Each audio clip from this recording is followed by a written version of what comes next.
हम लड़ रहे और 5 विधानसभा में हम कुछ वोट से हार गए, लेकिन एक वो विधानसभा दिनारा रहे जो जितौले रहे एजा के सांसद हम अपना के मानी रहे हमेशा। ऐसे एजा के सब जनता जनार्दन के चरण में प्रणाम निवेदित करते हैं। रविरंजन जी कहना कि भोजपुरी में भाषण करने के बाद कहीं से शुरुआत भोजपुरी से नहीं है, लेकिन हिंदी में कुछ बोले का मन होता है कि अपनी राष्ट्रभाषा में हिंदी बात। तो पहला तो हम आज इस बात के लिए अखिलेश सिंह जी को बधाई देंगे कि अखिलेश सिंह जी ने जातिवाद से राष्ट्रवाद का यह सफर आज से शुरू किया है। यह सफर अपने मुकाम तक पहुंचेगा, इसका हमको भरोसा है और इसको मैं पहुंचता हुआ देख रहा हूं। जातिवाद के जहर से जिस प्रकार से समाज चल रहा है, उस समय अखिलेश सिंह जी ने इतनी अच्छी कल्पना की है और हमारे महापुरुष डॉक्टर राजेंद्र प्रसाद जी, सरदार वल्लभ भाई पटेल जी, राष्ट्रपिता महात्मा गांधी जी, बाबा साहब भीमराव अम्बेडकर, बाबू वीर कुंवर सिंह जी, अटल बिहारी वाजपेयी जी और राजनायक कर्पूरी ठाकुर, ये सातों ऐसे ऐसे हमारे महापुरुष हैं जिनको देखते ही उनके चरणों में अपने आप सर झुक जाता है। और जब इन सातों महापुरुषों को एक साथ आप याद करेंगे तो आपको लगेगा ये लोग सातों सप्त ऋषि थे, ये कहीं स्वर्ग में बैठ के हम सबको आशीर्वाद दे रहे हैं। तो जातिवाद से राष्ट्रवाद तक का सफर, और ये सफर साधारण सफर नहीं है। अगर ये भाव आया है अखिलेश जी के मन में, तो ये राष्ट्रीय स्वयंसेवक संघ की शाखा का असर है, जहाँ सबको बताया जाता है सर्वजन हिताय सर्वजन सुखाय, सर्वे भवन्तु सुखिनः सर्वे सन्तु निरामया, सर्वे भद्राणि पश्यन्तु मा कश्चित् दुर्भाग् भवेत्। यह मंत्र लेकर के जो स्वयंसेवक चलता है, उसके सामने जातिवाद का पर्दा नहीं रहता है, सीने में राष्ट्रवाद की आग जलती रहती है। और वो आग कहीं न कहीं अखिलेश सिंह जी के मन में जल रहा है, जिसको लेकर के इतना बड़ा सपना इन्होंने देखा। और आज बद्री आकर के मुझे भी बड़ा गौरव का अनुभव हो रहा। कई मामलों में ये दिनारा विधानसभा अपने आप में बहुत ही गौरव का स्थान है, लेकिन उसमें एक कड़ी आज से फिर जुड़ रही है। अगले 2-3 महीने बाद जब इस स्थान पर उद्घाटन के लिए हम लोग आएंगे, हो सकता है कि कल कोई विपक्ष का नेता ये बात कहे कि भाजपा वाले चुनाव आया ऐसे शिलान्यास कर रहे हैं। तो हम पहले ही उसको जवाब देना चाहते हैं कि हम भाजपा वाले हैं, जिसका शिलान्यास करते हैं उसका उद्घाटन भी हम ही करते हैं, हम किसी के लिए छोड़ते नहीं हैं। और इसलिए अखिलेश जी से मैंने पूछा, उन्होंने बोला कि 2 महीने में बन करके स्मारक तैयार हो जाएगा। अखिलेश जी इस स्मारक को बना करके तैयार करिए और उद्घाटन के दिन पूरा बिहार देखेगा कि किस प्रकार से पगड़ी सजा हुआ है और आपका कितना महत्व है। यहाँ के आप जितने भी बैठे हमारे आज अतिथि आए हैं, हमारे जो लोकतंत्र के मालिक आए हैं, आपका अभिनंदन हम लोग उस दिन आकर के करेंगे। और इसीलिए हम उन लोगों को भी बताना चाहते हैं जो लोग दिन रात हम लोगों को गाली देते हैं, कहते हैं क्या ये भाजपा वाले मंदिर की पार्टी है, ये मंदिर बनाते हैं केवल। हम आपसे पूछना चाहते हैं और आपके माध्यम से उनसे पूछना चाहते हैं कि अगर राम का मंदिर हम बनाते हैं तो एक गरीब के घर में, उसके घर में बहन बेटी के लिए इज्जत घर भी हम ही बनाते हैं, कोई दूसरा नहीं बनाता। यदि हम काशी के मंदिर को सजाते हैं तो हम बिहार के घर घर में बिजली पहुंचाने का काम भी हम ही करते हैं। अगर हम सीता मैया के मंदिर का संकल्प लेते हैं तो बिहार के 13 करोड़ लोगों में से 8 करोड़ से अधिक गरीबों को फ्री अनाज देने का संकल्प भी हम ही पूरा करते हैं, वो कोई दूसरा पूरा नहीं करता। यदि हम एक साथ पूरे देश में फल कागज चलाते हैं, सनातन का जय जयकार करते हैं, तो हम गरीबों का चिकित्सा कैसे हो, 5 लाख तक का आयुष्मान कार्ड उसके घर तक हम पहुंचाते हैं, कोई दूसरा नहीं पहुंचाता।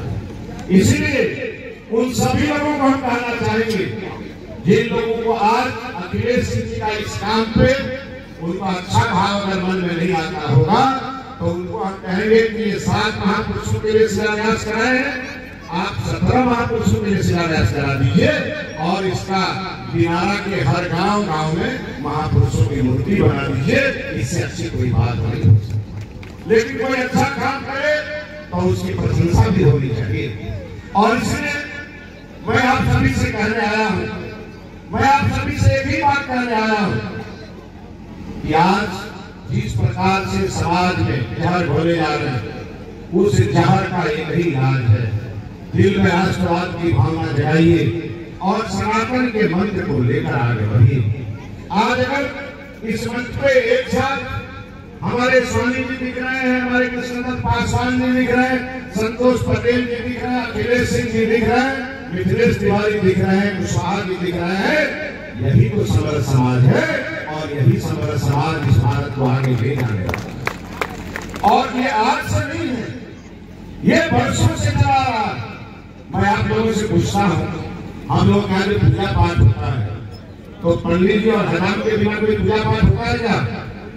भाई बोलिए तो जोर से, होता है क्या?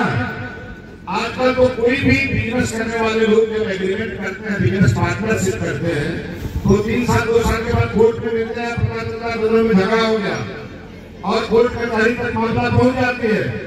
लेकिन सोचिए, ये सनातन धर्म का ऐसा धर्म है कि इसमें कोई कागज पे एग्रीमेंट नहीं हुआ, लेकिन हर पूजा पाठ पे जो चढ़ावा चढ़ता है वो चुपचाप पंडित जी और हजाम ठाकुर बांट देते हैं और आज तक कहीं झगड़ा नहीं होता है। ये सनातन धर्म की ताकत है। हमारे वोट के ठेकेदार पंडित जी को कहते हैं ये तो फॉरवर्ड है, और हमारे हजाम ठाकुर को कहते हैं अति पिछड़ा है। तो सनातन धर्म को फॉरवर्ड और अति पिछड़ा में कोई अंतर ही नहीं समझता है। जिसके दिमाग में एक कीड़ा अगर पल रहा हो, उसका भगवान मालिक है। हम तो कुछ इससे ज्यादा कहना नहीं चाहते। लेकिन हमारा सनातन धर्म, आप लोग इधर आ जाओ, घर के लोग दिख रहे हैं, ये हमारा सनातन धर्म ये सिखाता है कि अगर पंडित जी के घर में भी कोई महिला अगर बच्चे को जन्म देती थी तो उसका नार काटने के लिए जमीन माता रहती थी और नार काटती थी और उस बच्चे के मुंह में पहला ऑक्सीजन वही देती थी और पहला स्तन का दूध भी वही पिलाती थी। कहाँ समाज में कोई छोड़ा छोड़ता? जन्म के समय भी हम समाज में जिसको सबसे अंत्योदय जिसको कहते हैं वो जन्म के समय भी खड़ा घर में है। और जब वही बच्चा बड़ा होकर के शादी विवाह करने जाता है तो डाला जो लेके जाता है ये उसी समाज के द्वारा बना के दिया जाता है, जिसमें सुहाग की चूड़ी रखे जाती है। और उसके बाद जब वह व्यक्ति मरता है, स्वर्ग की यात्रा पे जाता है और घाट पे जाकर के उसका जब अंतिम 100 अग्नि के हवाले किया जाता है तो वहां भी घाट पर खड़ा होकर के एक व्यक्ति के सामने अगर अनुनय विनय किया जाता है अग्नि के लिए, आपको ध्यान में होगा वो कौन समाज रहता है। वहां जन्म से लेकर के मृत्यु तक इस सनातन धर्म में कहीं छुआछूत नहीं है। ये तो नेताओं ने वोट के लिए छुआछूत बना दिया है। इससे जरा हम लोगों को होशियार रहने की जरूरत है। और इसीलिए हम आपको कहने आए हैं, ये हमारा भारत है। इस भारत में जब आजादी की लड़ाई लड़ी जा रही थी तो एक तरफ मंगल पांडे लड़ रहे थे बलिया से, तो दूसरी तरफ बाबू वीर कुंवर सिंह जी भी लड़ रहे थे। और बाबू वीर कुंवर सिंह जी के गांव जाइएगा, मैं तो 2022 में एक बहुत बड़ा तिरंगा यात्रा हुआ था, सबके ध्यान में होगा, मैं उसका संयोजक था और 1 महीने तक शाहबाद की गली गली में घूमने का मुझे सौभाग्य मिला। और बाबू वीर कुंवर सिंह जी के गांव में गया, उनके परिवार में गया और उन लोगों ने बताया कि बाबू वीर कुंवर सिंह जी जब लड़ने के लिए आगे थे, उनके पीछे जो सबसे आज का अति पिछड़ा, आज का जो महादलित है, वो उनके पीछे खड़ा होकर के लड़ रहा था और अस्त्र शस्त्र बनाने का काम वहाँ गौर समाज के लोग कर रहे थे। ये हमारे देश की असली ताकत है। अगर हम एक नहीं होते और अगर हम एक होकर के लड़ते नहीं तो अंग्रेजों का शासन खत्म नहीं हुआ। लेकिन अंग्रेज चले गए, कुछ अंग्रेजी सोच के लोगों को छोड़ के चले गए और उनको लगता है ये भाजपा वाले जहां जाएंगे वहां राष्ट्रवाद की बात करेंगे तो हमारे जातिवाद का क्या होगा। वो गाँव को सूझ करके कान में कुछ बोलते रहते हैं। और यही बात बोला गया लोकसभा चुनाव में, कहा गया भाजपा वाले आएंगे तो संविधान खत्म कर दें। संविधान खत्म हो गया क्या? संविधान बनाने वाले डॉक्टर राजेंद्र प्रसाद जी, बाबा साहब भीमराव अम्बेडकर जी की मूर्ति यहाँ लगी है और हम इस बात को ताल ठोक के कह रहे हैं, कोई माई का लाल यहाँ नहीं है। नरेंद्र मोदी के रहते इस देश के संविधान पर कोई खतरा नहीं है, आने खतरा होने वाला। कोई जाके कहता है भाजपा वाले आरक्षण खत्म कर देंगे। लालू यादव को बताना चाहिए कि उन्होंने कभी कोई आरक्षण दिया है क्या?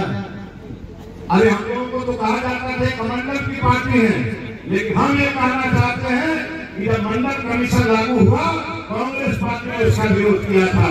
उस सरकार को भाजपा का समर्थन था, इसलिए मंडल भी हमारे साथ और कमंडल भी हमारे साथ है, ये किसी दूसरे के साथ नहीं है।